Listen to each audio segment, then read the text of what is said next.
అబ్బా మళ్ళీ వచ్చాడు, ఇప్పుడు ఏం చేస్తాడు?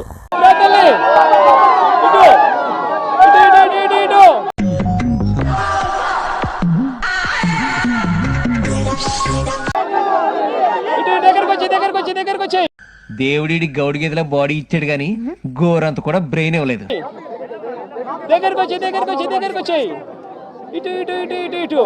ఏమంటున్నాడయ్యా వీడు?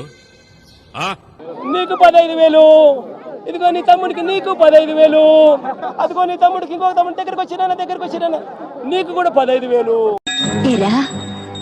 జీవితంలో నువ్వింకా మారవా? మారను. నీకు ఇంకో పాప, నీకు కూడా 15,000. సంతోషమా? నీలా అబ్బో కమలాసన్